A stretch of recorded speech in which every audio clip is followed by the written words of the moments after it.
Hey there, money heroes. It's Stephanie, your host and fellow explorer on the Be Your Money Hero podcast.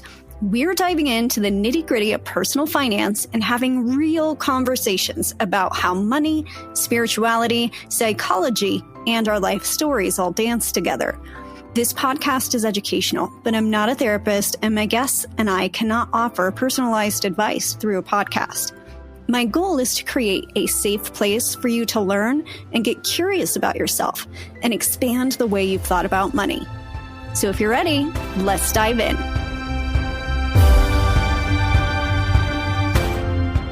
We have Makeda with us today, and I am super excited because I know her personally. We've worked together. She's one of those people that you can come to with questions and know that you're not going to be judged. And she's just a real safe space and has such a unique and beautiful way that she works with other people, and I'm excited to have her here. Makeda is a passionate and dedicated licensed professional committed to empowering Americans to achieve financial stability and freedom through education and action. Growing up in a multicultural home, Makeda recognizes the importance of representation in the financial services industry, particularly as a woman of color.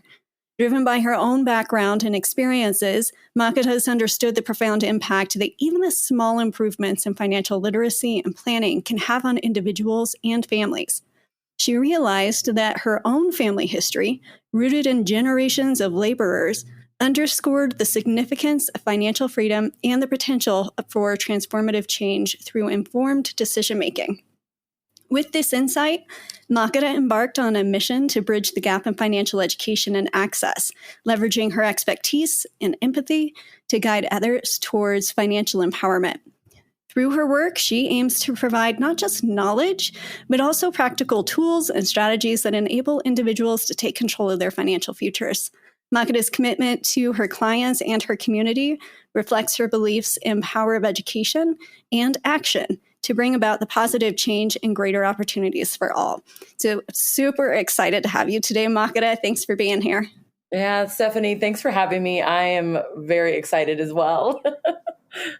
So will you start us off with just telling us a little bit about your story? What got you here? Yeah, so I feel like my story has to start with probably my parents, since they've made me, and my folks, and many of people who grew up with my parents fled Ethiopia back in the late 70s, and through their story, they made it to the United States, and much like many of immigrants and people that are born U.S. citizens as well, we come from kind of that trauma of working hard, and putting your head down and just grinding till you get it. And I think a lot of that transferred over to me. And there was a great awakening where I was like, God, I don't want to work this hard. Like, my body hurts, I'm tired, and I'm financially too, I'm not seeing much progress of it. And it really did lead me into the realm of finance and financial literacy, and ultimately getting licensed so that we can be free, and not have to quite literally work for the dollar. But with that comes a lot of trauma. So, and working through those traumas as well. Yes, it does. So do you think that your background is shaped a little bit about your approach to money and financial decisions as an adult? Oh, 100%. I really feel like, there was a huge emphasis on education, and that in and of itself is a weight to carry when your parents say, like, you have to get an education, like we couldn't, so you need to, and you need to be a doctor, right? Or a lawyer, or one of those, top things, when there's really not that feeling inside of me growing up, like, well, I don't want to be a doctor and I don't want to be a lawyer. And how do I figure out what I want to be? And I think just working, odd end jobs, working mostly in hospitality as well, like understanding people, human nature, really shaped that for me, where I just started to discover through work things that I enjoyed. But I see the successes of my folks, and the hard work that they put in to make sure that everything was provided for us. But then you learn the systems of this country here, the country that I was born in, America, and how the education and information isn't readily available.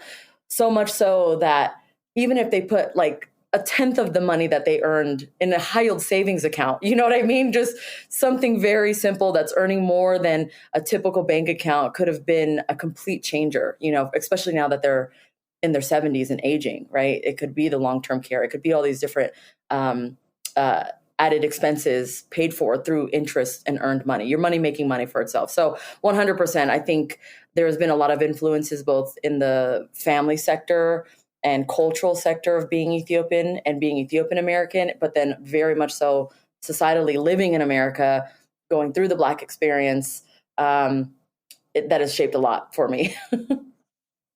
What do you think were some of the challenges that your parents would have to overcome with migrating to the US in a time that was probably not super hospitable to them?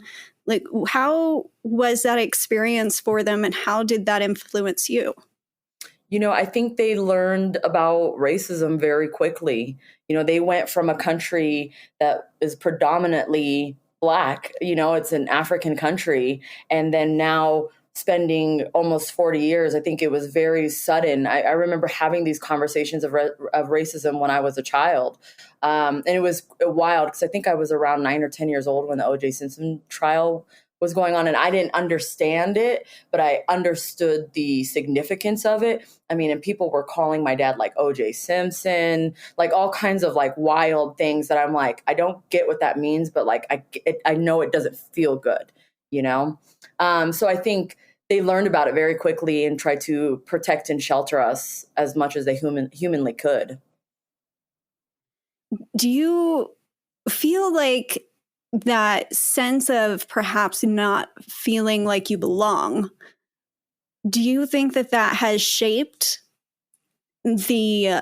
maybe your parents didn't feel comfortable asking for assistance or help when it came to different financial matters, and maybe that's partially what stood as a barrier?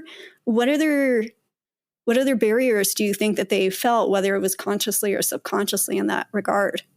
Yeah, great question, because I think you tend to see it across many different cultures, whether you're Asian or Asian American or Indian or, of Muslim faith, like all these different groups of people kind of stay with each other. So being in Colorado, there's a huge Ethiopian community, and they very much just kind of stuck together and figured out different ways and systems, like opening up different businesses or ways to make money. And again, still in that laborer sense or the self-employed quadrant of the cash flow quadrant. If anybody has read that or has not read that, you need to.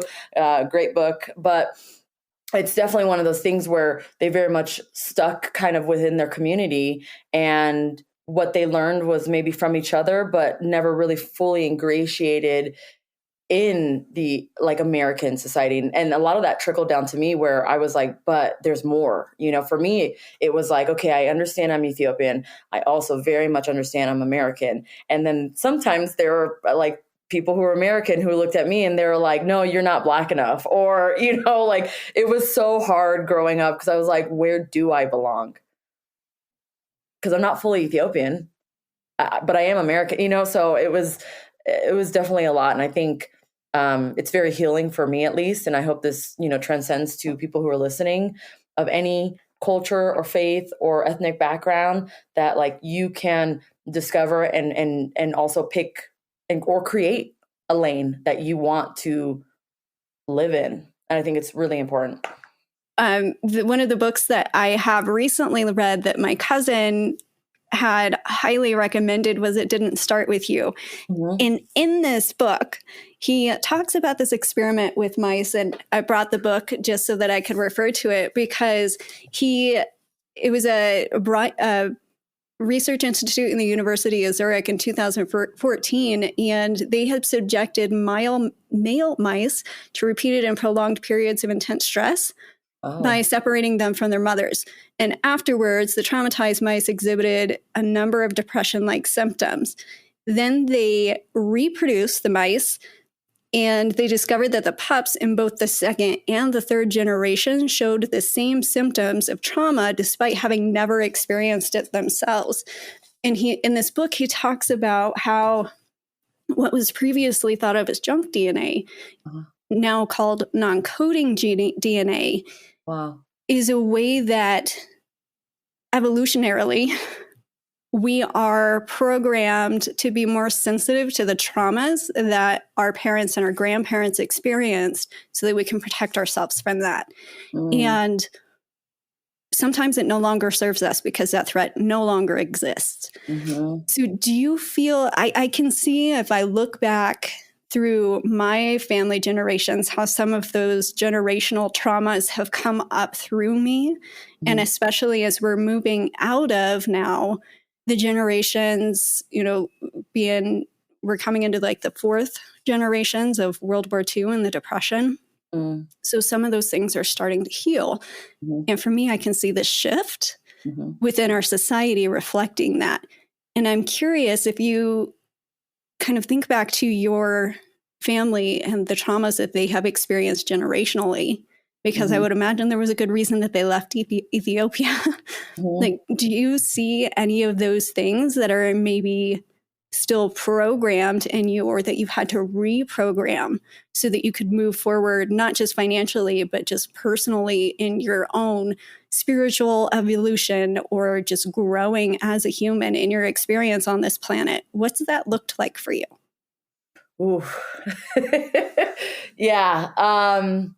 Like so many, Stephanie, so many. I mean, so this is something that not many people know, but my mom was a child bride, not to my dad though. She had her menstruation at 10. She was sent off to be married and had her first child soon after that. And probably 5 to 8 years after having her first child, like the war broke out. She ran away. She left her first child and her first husband, and met with my dad. And then they fled together, and then they started the family. So like that, it's funny because I'm the black sheep in the sense that I'm like, I don't want children. Actually, one of my brothers is like that too, but I don't talk to him. But that's neither here nor there. But I'm like, as a woman, I don't want children. I want to just exist and live in this life with the person that I love, and be happy with that.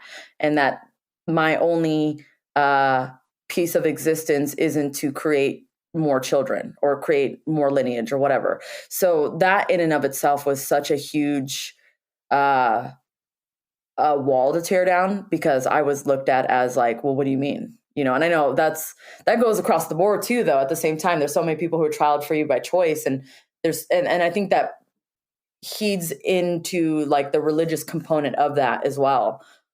Many of these different religions very much are like, well, that's what you're supposed to do. You're the woman, you're supposed to create life, blah, blah, blah. So like that in and of itself is huge. I think having them be, between the ages of 15 and 21 and having to flee countries is crazy. I don't like, and so many people are like, oh, America sucks. I'm like, well, it's not that bad. It's not that bad. You know what I mean? It's all about perspective.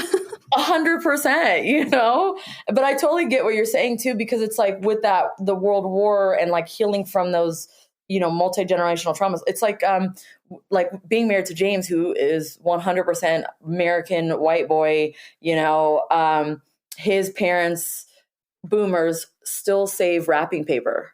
Like they still open up Christmas presents very slowly and fold it up. And I'm like, my God, like that is still there. Like, well, I think that the connection is these things are subtly programmed into our bodies, into our psychology. And so when we grow up seeing our parents saving the wrapping paper, it ingrains in us like we have to save, and it creates like a restrictive energy. And one of the books that I've been reading recently is Killing Sacred Cows, and I love how he puts a new spin on abundance, and he talks about how you are your greatest asset. And so it's not necessarily the things that you have, because if you have things that are sitting stagnant and you are not utilizing them wisely, it's really not wealth. It's not abundance. It's just things that are sitting there taking up space.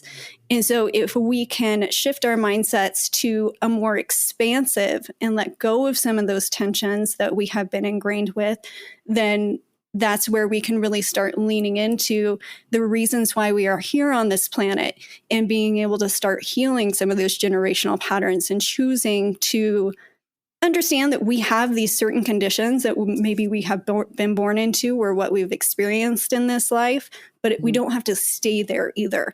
That it can be a process that we can start to learn and grow through. In some of these things, I've started to appreciate the subtleties more. Like I've started to research, energetic healing and things like that nature. And I think that in our culture, we expect things quick. If we order something on Amazon, we expect it the next day. Personal growth isn't like that. It's very subtle. And a lot of times we expect healing to happen in this one fell swoop, and there's like this enlightenment and your world is forever changed and you'll never be the same. In reality, it's just one small step every single day. And sometimes you have good days and sometimes you have bad days, but it's just learning to keep going towards those things and keep letting go of those beliefs. Because if you forgive somebody that's hurt you, it's not a one-time process. You have to forgive that other person, or sometimes even yourself today and every time it comes up. And so it's a continual process that takes a lifetime. I think that that's part of why we're on this planet. But I think that seeing these generational experiences and how it affects us, that's really just the first step in being able to see how it affects us and making a different choice. Yeah. I think alongside, and this is probably good for like the Gen Zers of of the world. There was a meme that goes kind of alongside what you just said of like going to therapy, and like before therapy, it's like this stick figure that's walking with like a couple of demons like on their shoulders. And then like starting therapy, it's like the demons are coming off the shoulders, and then it's like healing through therapy and they're all holding hands walking together. So it's definitely one of those things where it's like, hey, like you're right, it takes time identifying it, right? That these issues you face are not you, and they're not going to go away. But you have to learn how to work through them, and I think it's so beautiful, to help people gain that perspective. What are some of the biggest things that you've had to unlearn about money? Ooh, that money does grow on trees. No, not literally, but it's abundant. It is, we put too much meaning to it. I remember distinctly, we must have, as children growing up, me and my siblings, we must have thrown like a little bit of food away. Like we didn't finish our plate. And I remember my dad waking all of us up and and he was really good at giving us like really good lessons. Being waken up in the middle of the night was not the greatest way to approach. We could have waited till the morning, right? But no, he, opened up the trash can and basically said to, don't ration out so much food. If you don't know how hungry you are, start with half of what you put on your plate. And then if you need more, go back and get seconds. And then he ended up taking the money out of his wallet, and I'm sure he took it out of the trash, but he threw the cash into the trash to just show us that that's what we were doing. And I'm like, now working in finance, I'm like, but we put too much emphasis and too much emotion on money. And that comes from a place of fear. It comes from a lack of education and understanding. And it's not anyone's fault for not knowing or understanding the financial systems. It's not readily available. It's not accessible. The language and the verbiage is confusing. There's literally times working in finance where I read a sentence and I'm like, huh? What does that mean? And I would have to call my senior partner and be like, can you clear this up for me? So even as a trained professional, there's times where it's difficult for me to understand the literal words I'm reading. Not all the time, sometimes. So I think what we have as people is the opportunity. We have resources. We have, as you know, like accessibility to professionals that are willing to teach and educate. We have the internet. So what we need to do is stop being so fearful of money, take the emotions out of it, start to learn about it, and then we can actually own it. And it can be a tool and a resource for us, as opposed to this huge mountain we have to climb. It's not scarce. it's not. And I feel that too. I think that it comes down to ultimately being good stewards of our resources, because if we cling on to our money too tightly and we're not going to get things that would make us more productive, and we're, maybe driving 30 minutes to save $10 in gas, well, like, how much time did you just spend to drive a half an hour out of your way? So it's a shifting of the thinking, and it's being more resourceful and using those assets wisely by being a good steward, which also means that we don't just like go out and blow a bunch of money that we don't have, because that wouldn't be a good steward either. But I also feel like, being in the financial industry myself, that the financial industry has excluded many people through the verbiage. They make it another, like, that was the hardest part of coming into the financial industry, was learning a whole new language. Kind of like if you were going to be a doctor or a lawyer, like there's a whole nother set of verbiage that you have to learn. And so I almost feel like someone who works in that can be the translator. But I think that there are a lot of myths about the financial industry that keep people excluded. And I think it also comes down to shame. I think that a lot of people feel so much shame. Have you seen that in your experience? Absolutely. We've created such a dark cloud over us that only we can see, and it's always raining on us when it comes to our student loan debt, or how high our car payment maybe is, or how low our credit score may be, or all these different things. But I truly am a believer that if you have an objective and a goal, and you are relentless in reaching that goal, there is no reason why you cannot become financially independent, financially wealthy. And 100% correct. The verbiage absolutely excludes the majority of people of this world from, quote unquote, obtaining that freedom.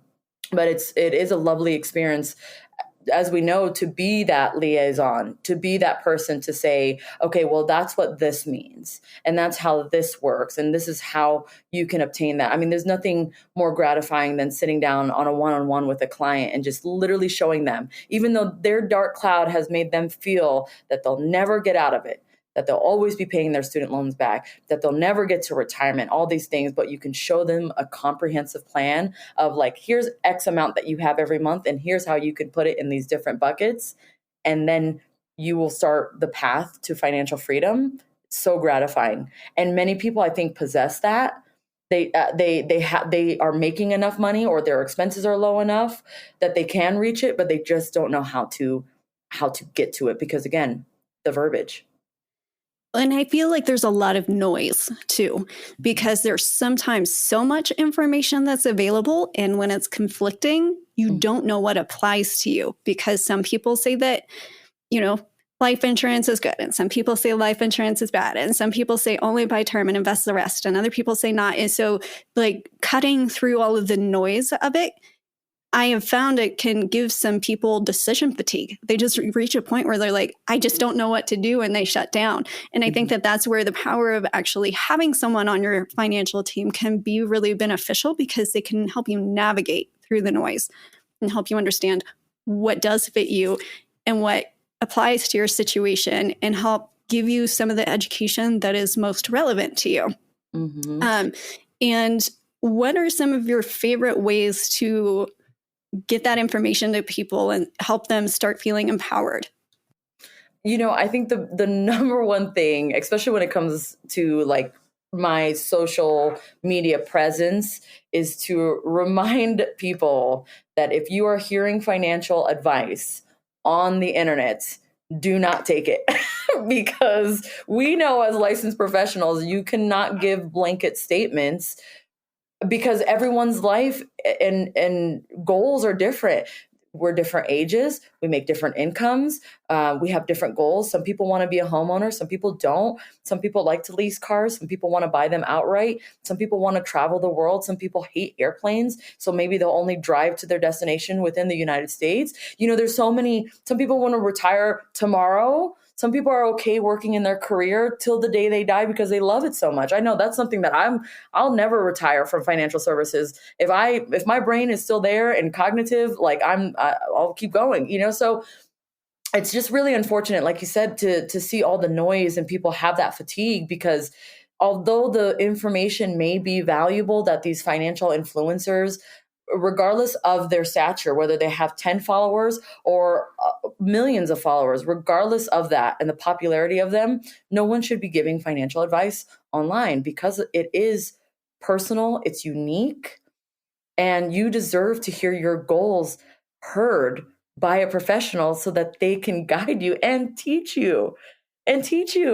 because not only do all these different investment platforms work a little bit differently than each other, but then regulations change every year. I mean, contribution limits change, not every year, but they did this year and they did last year. So now, so there's so many aspects to it.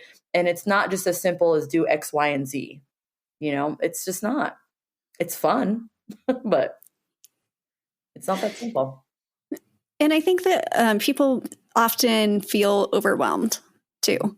And meeting with somebody doesn't have to be this scary adventure. Meeting with someone should actually make you feel a little more confident. It's not always going to be comfortable, because a lot of times you have to face the choices that you've made or whatever the case may be, but there should never be shame. You should never feel shame. If you are meeting with something and they make you feel that way, like, go meet with somebody else. 100%. I encourage people to meet with a few different people that are maybe structured a little bit different and figure out what works best for them, because you deserve to have, regardless of where you are, you deserve to have somebody that you're comfortable with and someone who's going to teach you, like you said. And so if you were to give some tips to perhaps other women of color who are striving to break free from this generational financial limitations, where would you tell them to start?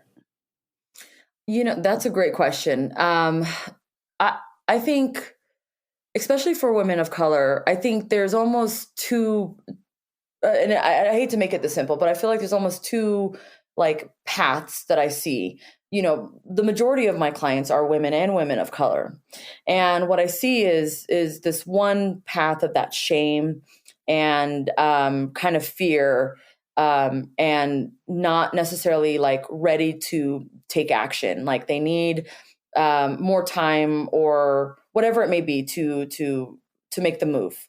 And that could be in any sense. That could be after having a one-on-one. That could be before having a one-on-one. So that could be just, scrolling through social media sites and being like, I don't know if I want to follow this person or not. You know what I mean? So there's so many layers before even getting down to the actual conversation of what's going on with you and what would you like to obtain as your goals. And then the other path that I see is those that have the confidence, that have probably taken the time and the due diligence and the research, or maybe they've had a very, confident upbringing and lifestyle that was provided through the efforts of their family. At the same time, it could be that it was the complete opposite. Maybe they had a very terrible upbringing, and I have these conversations with women where they're like, I know my parents were not good with money. I know that they may not be able to retire on time, and I don't want that. So I think taking the time to be with yourself and take a moment to see, is this the life that you want? Do you envision a life other than this? Because we have our subjective reality and we also have our objective reality. Right? Our objective reality is things like corporate greed and socioeconomic factors, being a woman of color, being LGBTQ plus IA. There's so many different things that we are societally under pressure with when it comes to living our best life and living a comfortable financial life.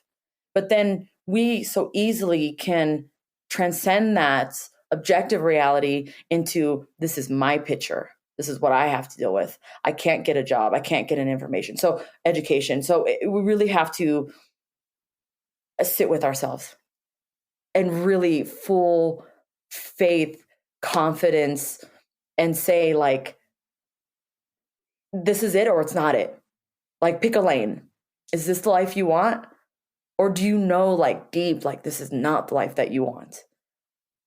And so then you start to, I think, open yourself up to the resources, to the information. And there's nothing wrong, again, listening to some of these financial influencers out there. But if you hear something where maybe someone's comparing an investment portfolio and they're like, oh, you should do this, you should invest in this because it has all these positive aspects to it. Okay, great. So then you take these ideas, you can Google, Chat GPT, learn, be a student, be inquisitive, and then meet with a licensed financial professional to fact check. Because you got to fact check it. Like, I'm not going to go to the doctor if I have a car maintenance issue.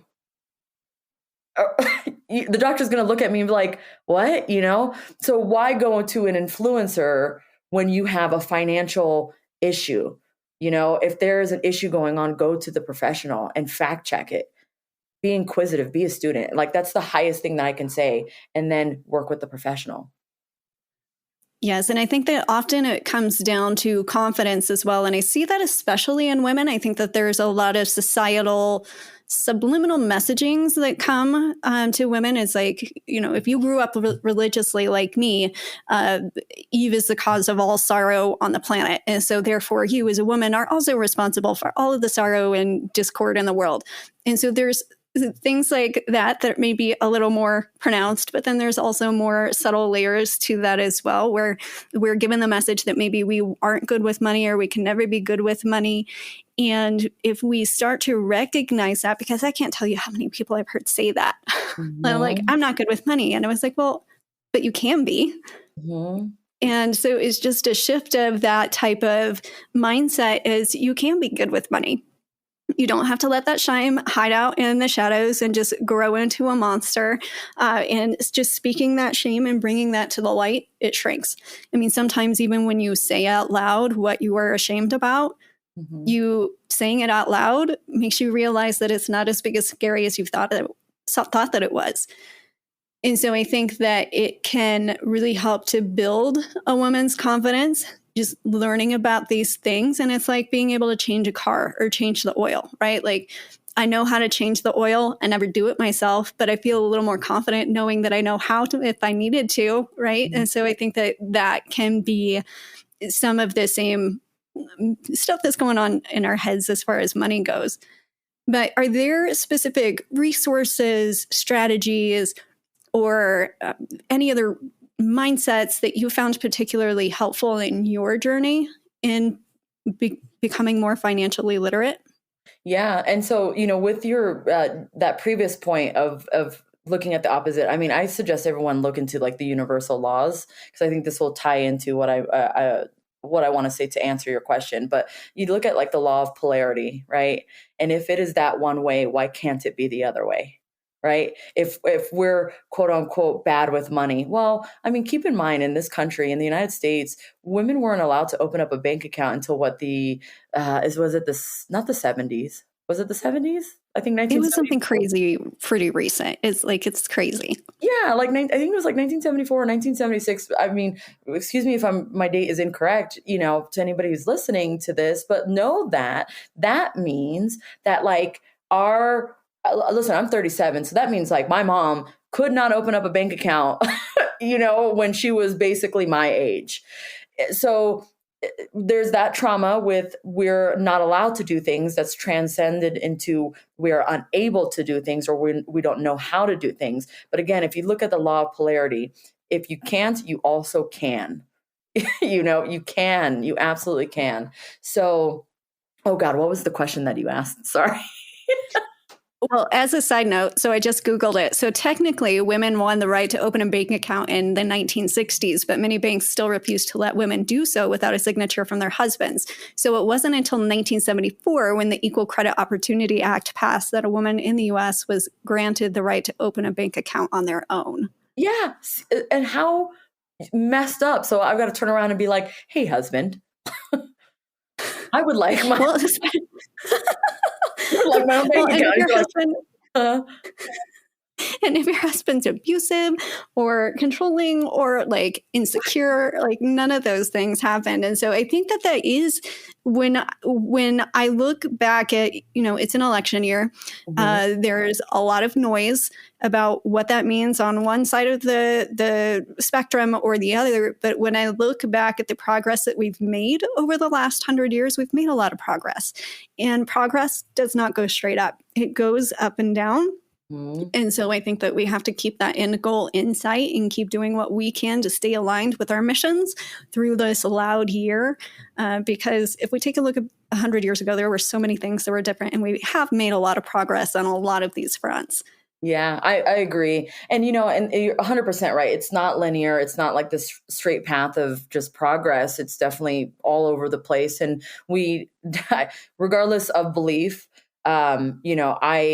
I think with the overturning of Roe v. Wade post Dobbs, that is a huge, in our lifetime, significant. Like it was such a significant movement of how it is not linear. It's not just straight up. It's like the stock market, right? It's all over the place. You can't predict it, but we move and adjust accordingly, right? And what that means, at least for me working in finance, when I saw that the post Dobbs, I just, the initial feeling was like every woman needs to get a life insurance policy. And I know that's a blanket statement because we know there are, you have to medically qualify, there's age limitations, things like that. But that was my initial feeling because I grew up in a religious household. We don't believe in abortions. There's all kinds of different factors. But even me saying that, like, this is how I grew up, I also understood that medically speaking, the amount of women that could potentially lose their lives because they can't, quote unquote, have an abortion, even if it's at risk of the mother, is crazy to me. And that's why I felt like every woman needs to have life insurance, because guess what? Heaven forbid, if you pass away from a pregnancy that goes in the wrong direction and you can't get the medical care that you need, what does that mean for the children you maybe already have? Or maybe you don't have the finances. So what does that mean for the spouse that may have to bury you? Right? Do they dig into their life savings, to your life savings, to take care of that? Now that can happen in any situation, whether it's a pregnancy or not. So that in and of itself is a huge blanket statement, but we have to move and adjust accordingly to the laws and legislations that are being passed, even when they're against us, because we have to protect ourselves. Bottom line. And I think that that's another note of how we can't rely too much on how things are now, because things do change, whether it's for the good or for the bad. Things are not stagnant, which is why we have to continually look into the future. And one of the things that had come to mind when you were talking earlier was when we're looking at what we want, we have to reevaluate too, because we might start down the path of like, this is what I want, but then those things change because our circumstances might change. And so it's not just a one-time thing. Again, we have to start down the path that we want and then reevaluate if that's something that no longer fits the direction that we're going in, because it may have led us to another split in the path, or it could have been a stepping stone to get us to somewhere else. And so jobs, for example, you might be super excited about a job, and then 2 years later, you're not feeling it so much anymore. Mm-hmm. And that's okay, because maybe you made a connection or you learned something new and it takes you to that next step. And so it's going towards what is important to you, but then also letting yourself have the flexibility for that to change. Mm-hmm. And so one of the questions that I have for you, Makeda, was what advice would you, are there any other specific resources or strategies that you found particularly helpful in your journey in building your own financial education?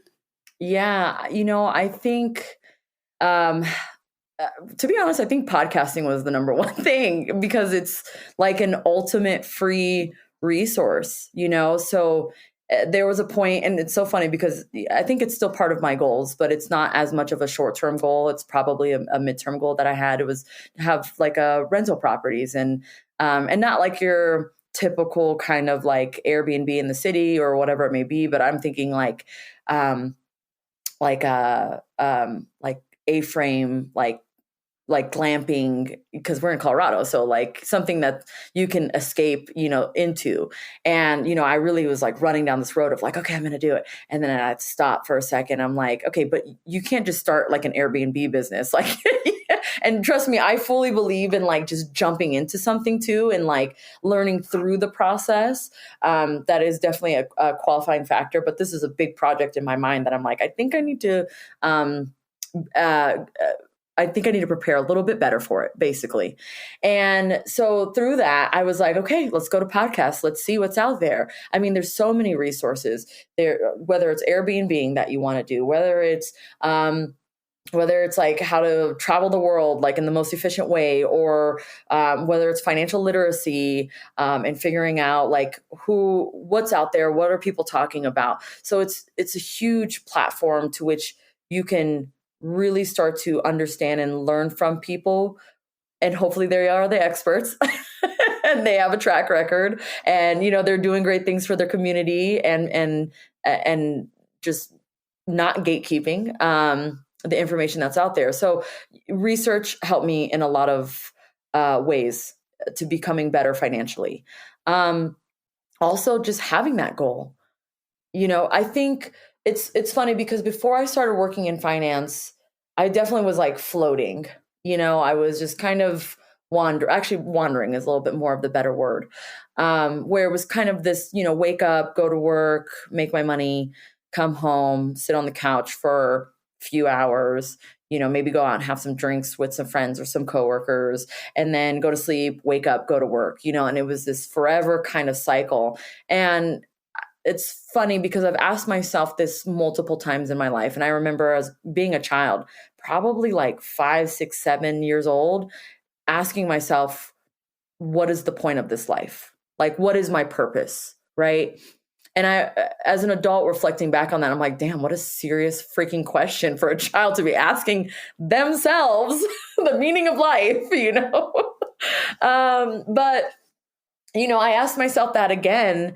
And I think through my life's experience so far, and I know there's still a long path ahead, and I'm going to forever grow and stretch and change. But I think it's really humbling myself, being a giver. I think ultimately, like, I want to be a philanthropist and impact communities, not just in Colorado, but, throughout the world, because of this multicultural life that I exist in. I think the biggest thing is just being inquisitive. Honestly, Stephanie, I think that's the biggest thing, is that I've learned to lose the assumptive behavior I had for many years, and learn that I don't know everything, nor I will ever know everything. But my goal is to learn as much as I can and just continue to stretch. And I think when it comes specifically to finance and being your money hero, in my opinion, I think you've got to take on that responsibility. You've got to take on that accountability, and just fully embrace that. Yeah, it's scary. Yeah, there's a lot of information out there, but also know that, like, starting this journey now, then waiting till tomorrow, starting it now is going to be a huge defining factor on how successful someone can be. And there's times where I can even sit there and tear myself apart. Listen, I'm a Gemini, so I there's a lot that goes on in this little noggin of mine. But I'll sit there and be like, God, I'm 37. Like, I should have X amount in the retirement accounts, and I should have this. And I'm like, that's okay. Much like everyone else, we all, I won't say all, many of people got a late start. But I don't look at it as a late start. I think everyone's on time. And if you take full accountability and you learn and you become inquisitive, you can change your whole life. You can change your entire family's life. I agree with that too, because I think that one of the ways that I did consider myself lucky, because like I had said in the first episode, is my dad was a business owner. And so he did give me a lot of those tools and resources. So we, as part of like our homeschooling high school curriculum, we were reading Robert Kiyosaki's Rich Dad, Poor Dad, right? So I was lucky to have some financial education as I was growing up. But things can shift a little bit. And one of the things that I think has been in my favor is I've never followed one person too closely. I think that it's great to have a diverse financial, or really when it comes to anything. So any kind of knowledge that I love to learn. So I'm always reading different books. I read things from all sides of the spectrum. So I will look at conservative resources. I'll look at liberal resources. There might be something that's a little kind of crazy out over here in the outfield. And so being able to take all of those different resources and seeing the common threads between them is one of the ways that I've learned too. And so I think that it's really helped me. So podcasts and books, of course, are some of my favorites because there's always something more to learn, especially as things change, and being more careful of who my resources are, because being in the information age, of course, anybody can have an opinion out there. And so it's important to, like you had noted earlier, just know what they're coming from. And it's good to know their history. So, certain financial influencers may advise to not have any debt. But if you look at their history, they've been foreclosed on, if not once or multiple times. And so that's why they have those beliefs that they do. And so being able to have a diverse research pool and people that you look to for that type of advice, I think that diversity is really helpful too. Yeah. Well, and I think it's so funny, like going back to verbiage, that with the majority of the population, and we're not supposed to have debts, right? And to eliminate all debt. I just think it's funny that we're told this word is debt, but when you look at the wealthy, they call debt leveraging. And just in and of that self, I'm just like, okay, so are we leveraging, or am I in trouble? Like, did I make a mistake? Like, I don't understand.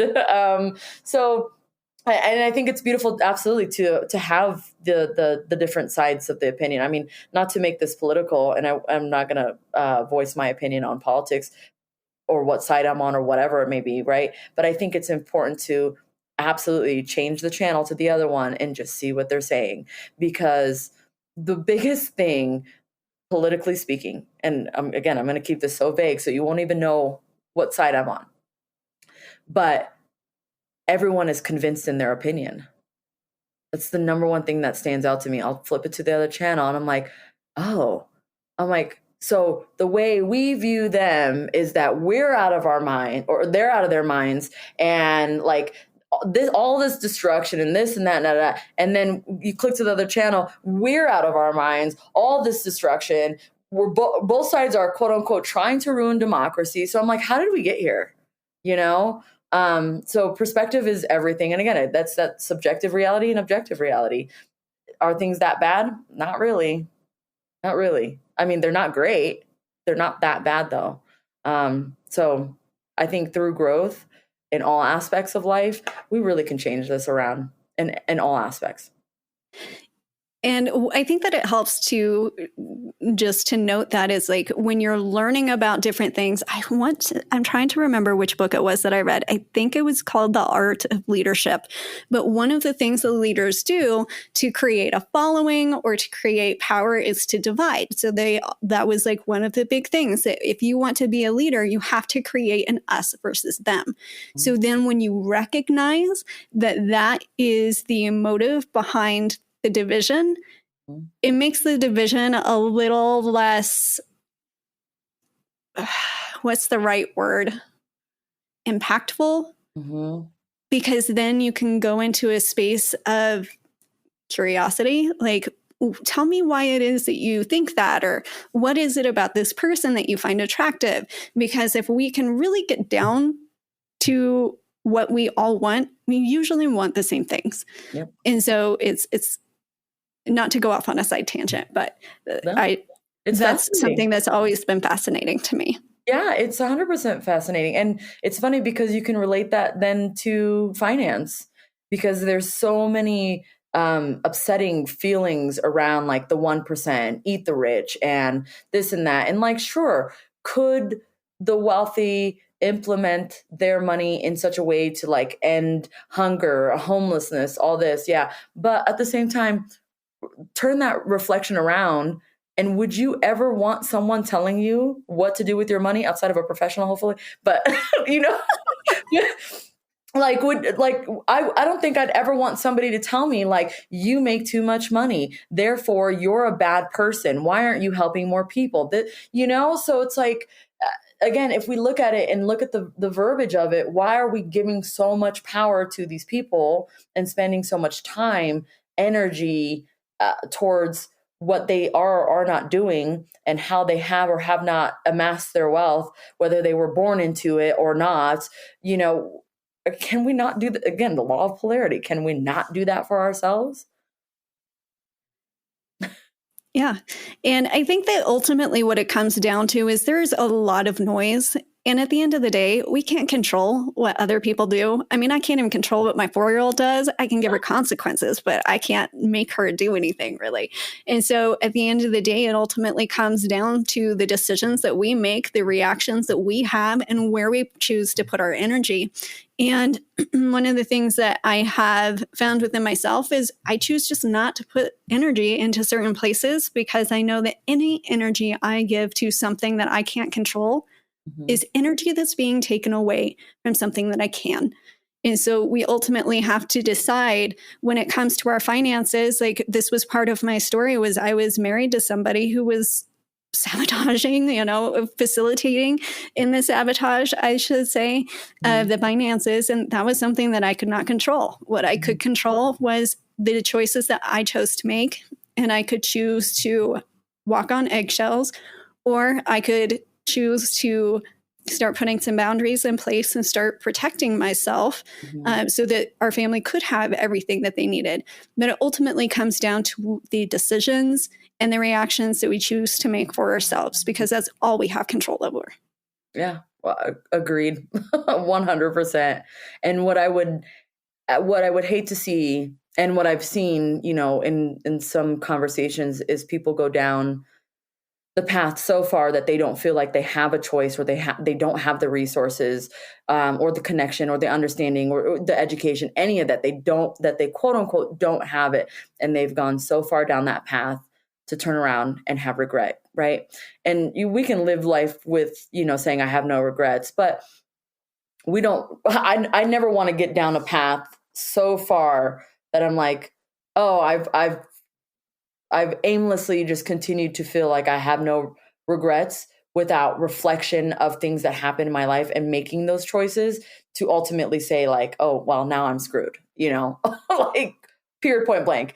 Yeah. You know, and that, and I think money is one of those number one things, alongside a lot of other things, that you can really go down a path and it can affect you tremendously in a negative way.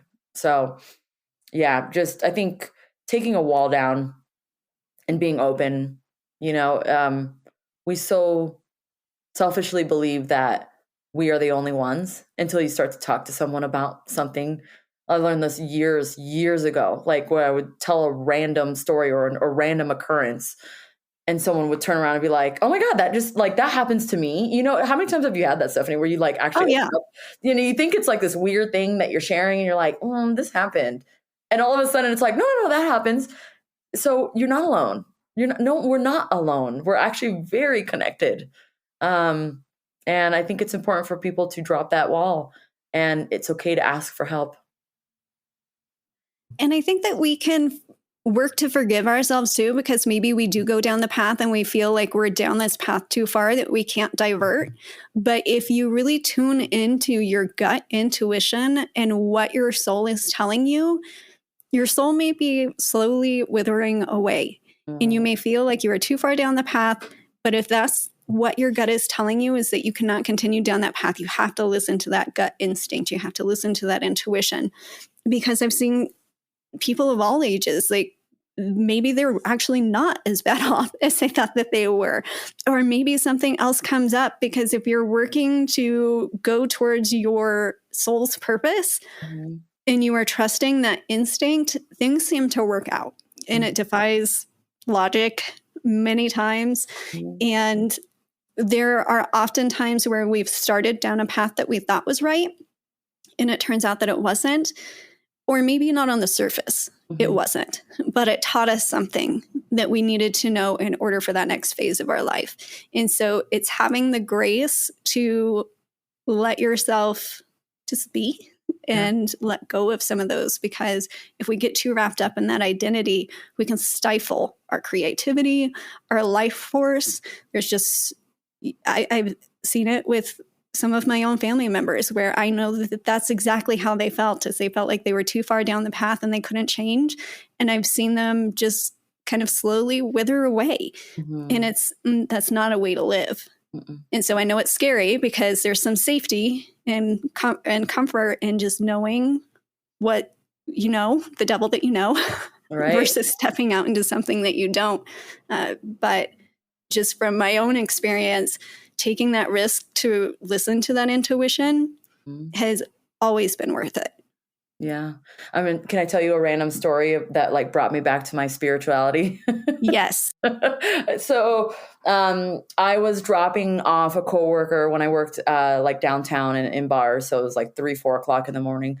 And I was dropping them off at home. Their car was in the shop. And this, I don't know. So Cap Hill, you're probably familiar with it, but Cap Hill, you know, it's terrible parking, you know, and especially like late at night when everyone's already at home, like it's really terrifying parking. So, you know, I think I parked maybe like 2-3 blocks away, and then we had a cocktail, and then I was like chilling. I was like, you know what? I'm like, this is silly. Like we got to work tomorrow. Like I need to go to sleep. So, started to walk back to my car, and 17th Street is a one-way.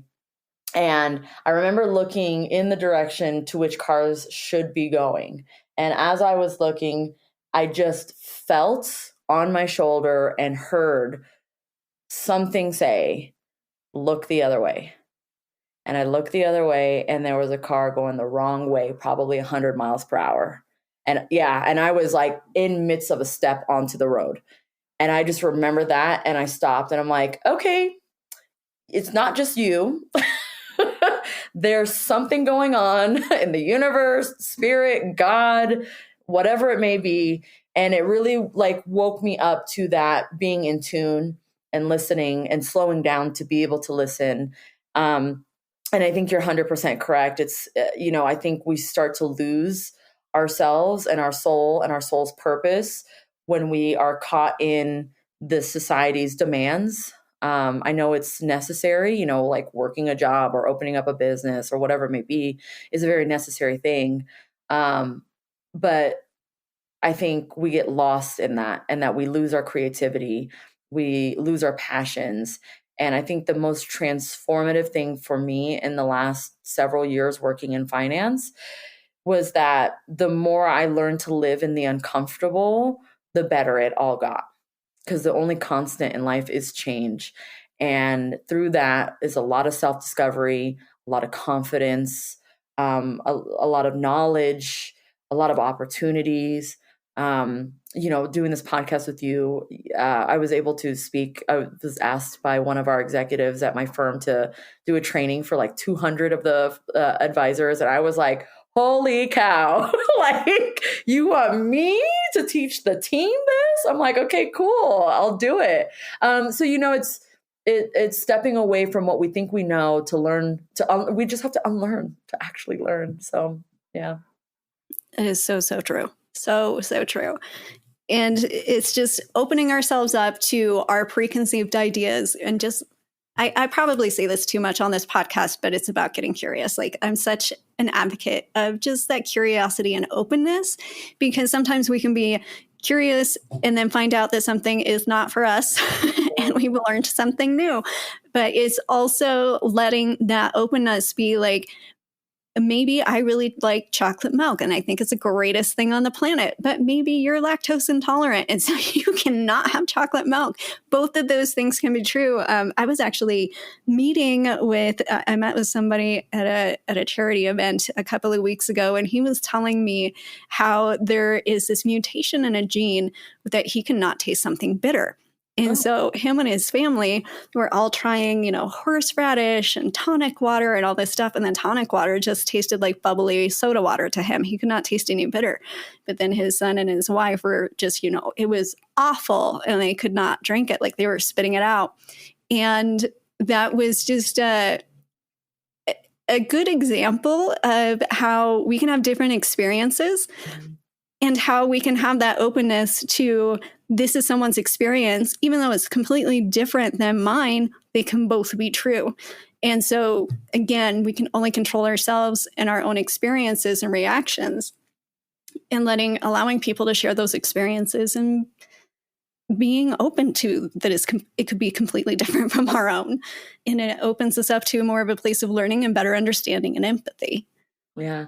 I think that's so I think when you say that, it just immediately takes me to social media and like the so-called like keyboard warriors, and it's something I wish we all can take in and understand that something can be true and false at the same time. Like there's not one definition to anything. And, you see it in this gaining of popularity. I had a social media post that went viral and I talked about feminism and just the right to choose and free of judgment. And there was as many supportive comments. There was as many unsupportive comments. And it had me in a bit of a whirlwind of, but these are things that are also true, not to you and your experience of it, but they are true to me and my experience. And so I just wish people could, yes, be a forever learner and also just give some compassion. Like, it's okay. I'm sorry that my post offended you so much. Your life will be all right. Yes. So when we're talking about collectively living together on this planet and making it better for everyone, how can we collectively work towards creating a more inclusive and supportive financial environment for everybody involved? I think it goes back to that compassion part, and understanding that everyone has a story and everyone wants to be heard. I think in such a fast society where everything is instantaneous, that dopamine hit that we get, I think we're searching for that compassion. And I think we need to learn how to give compassion as well. And if we continue to give compassion, people will give it back, because it could be, and I think that's for ourselves also. Like, I didn't come from a financially savvy household. My parents were immigrants. They barely spoke English. They were not very accepted in this country for a while, and then that's why they stuck to their clique, and their group. And I think if we just learn how to share resources, if we all learned how to teach what we've learned, we can only build from where we're at to where we're going. And it just goes to that sentiment of like, we're only as strong as our weakest link. And we can sit here in this country and say we are the greatest country in the entire world and yada, yada, yada, yada, yada. But when we have like some of the highest crime rates, when we have some of the like lowest wealth disparity, when it comes to, the 1% and the 99% or whatever, it's one of those things where we've got to meet people where they're at, and we've got to come together and share resources, education, not gatekeep. It's such a huge thing, and just learn. I think we can make some serious strides, because I fully believe the people who have the money have the power, and our vote doesn't necessarily have as much of an impact as we'd like it to have, but that doesn't mean that we can't change things like the Electoral College, or we can't change things when we come together and just understand we're all the same. We all just want the same thing. We all want to be comfortable. We all want to be secure. We all want to follow our dreams and our passions. And so your dreams might be different than mine, but we still have dreams. Yep. And if somebody wants to check out more of your social medias or anything like that, where can they find you? Yeah, so I'm on almost all social platforms. My handle on IG and TikTok is at yourmoneymatters.mg. Facebook and LinkedIn, it's my name, Makeda Gebre. Yeah, connect with me, say hi. Perfect. And we'll put links to everything in the show notes below too. And so moving into some of the closing questions, Makeda, what is abundance to you? Ooh, abundance is joy. Abundance is gratitude. Abundance is the small things like reflection. Abundance is touching grass, taking your shoes and your socks off and touching grass, fresh air. Abundance is following your dreams relentlessly, um, being kind to others, asking people how they're doing in such a tough economic time that people are facing. I've realized that people don't ask how they're doing. So even starting with small implementations like that every day, and just asking people like, "How you doing today?" That's abundance. That's all of that.